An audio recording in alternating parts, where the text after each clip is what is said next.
Hello, ladies and gentlemen. Welcome back to another episode here on European Confessions. The following story that you're going to be listening to, it comes from a translation of a message that I received. The translation of that message, it reads like this. Hello, how are you? Can you please post my own story as anonymous? I am a South African man who is working as a truck driver. So when I started working as a truck driver, there were a lot of men that were from the USA, in which it means men that are from Zim that were working for our company. So I then got to be friends with one of the men that I started fighting with. Me and this guy, we did not have any beef as such, but you know that when there is a woman in the picture, there is always going to be beef between men who used to be great buddies. He was the one who taught me a lot of stuff to drain diesel, to make some hustles, or even to go as far as to change the entire sets of tires and bring in old tires. Like, that is how we hustle as truck drivers. The money is never enough. You know, I never thought that I would be the kind of man who would use fear to get his way. And those people that still on the job, it is not like they are criminals. But what happens is that when you start dating a woman and already you have a wife back at home, money will never be enough. Now consider it, if you start to date maybe 2 more women, it means that the money that you will be earning, it will be like you are not working at all. That is why you hear most of the truck drivers complaining, because one truck driver might be having as much as 5 girlfriends, all of them looking at his salary, and then you have a wife at home also looking at your salary. So that is why we end up hustling, hitchhiking passengers, diesel, tires, and whatnot. So that is what this guy taught me to do. So I grew up thinking that I was a good person, hardworking, respectful. I had been driving trucks and moving from city to city, making a living like any other guy. But looking back at the things that I have done, I don't know who I am anymore. And it all started because of a woman. I'll call her Tande, not her real name. We met in Polokwane already.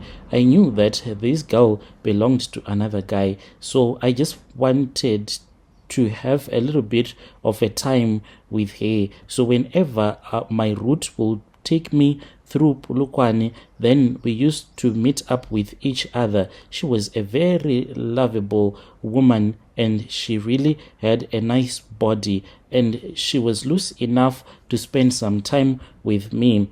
And when she told me that I made her to feel like she was special, and I knew that this was the woman that I had been waiting for a very long time. She also made me to feel special. But the problem was that this woman did not belong to me, even though she was a girlfriend to my other co-worker. But it was like a rule that we had to follow. You do not sleep with another man's girlfriend. I will call him Tawanda, a truck driver too from USA, Zim, and he was also working with us. So this guy, I said, but he is chewing the best in our country. This girl belongs to a South African man with her beauty. So I kept on feeding her with money, and I was going overdose on draining the diesel and exchanging the tires, new for used ones, and I was giving her a lot of money. So this guy, he then found out that this was what I was doing. I was trying to use money to take her away from the guy. And one night we confronted each other. We were in the parking lot outside the truck depot.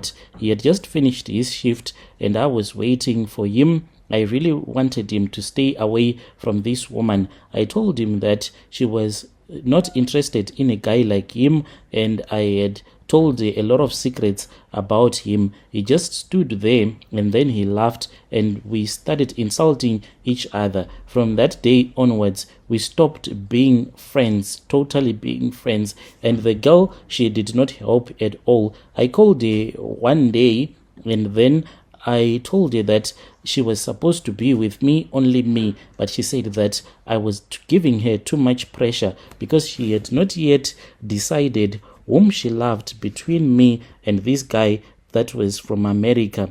So we kept on going back and forth. When I will be with her, I will know that when I am not around, she will be with this guy that I was working with. Women, they are very poisonous. She then said that the only way that I can be with her, if this guy could return back to his country, at least if she could not see him, then her love that she had for the guy will slowly fade away. So I did not know how to handle that. But when she whispered those words into my ears that if he returns back to his country, maybe I can have her heart, I started feeling like I was burning up inside, feeling that this was what I was supposed to do. So I then contacted a local, it is like a vigilante group. These guys, like, they would be hanging around the neighborhood pretending to be community protectors.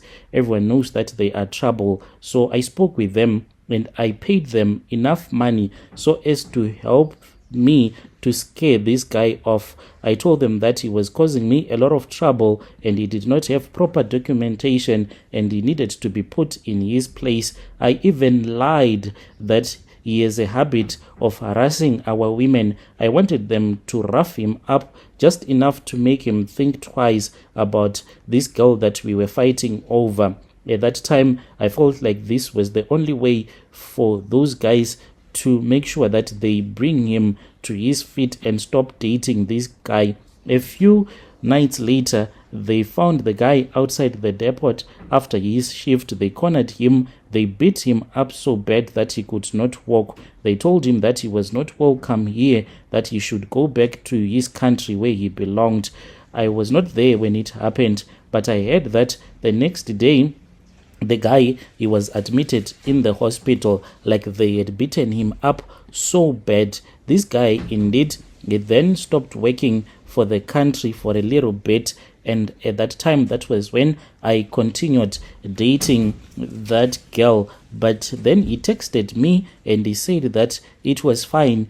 I had won physically, but he was going to see what he could do spiritually. So at that time, that was when I started to have like a feeling in my stomach as if there was something that was moving. I would feel like it was a snake that will be moving in my stomach as well as in around my waist. Then I started to have dreams. Like in my dreams, I would see that snake coming out of my stomach and eating at my manhood, and I would wake up screaming and I would look and check and I'll see that indeed my manhood, it will still be there. But with time, that was when I started to notice.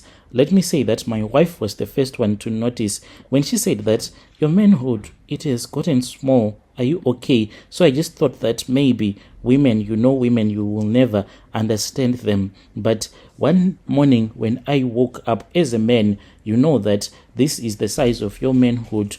But I struggled on that day when I was urinating. Instead of urinating directly into the toilet, I was urinating just on my thighs. I checked and I saw that my manhood had shrunken. It was really getting small, and it was really small. I tried everything that I thought so that it can go erect. When it got erect, it was smaller than my shortest finger. I rushed to men's clinic, explained my situation. They did some tests on me, thinking that maybe it is prostate cancer, but nothing. They said that there is nothing that is wrong with me. I am as healthy as a horse. But the problem is that this man, he texted me and told me that he is going to fight with me spiritually, and this is what he has done. As for this woman that we were fighting over, I am scared to be with her. I give her money, but I avoid any physical contact to be with her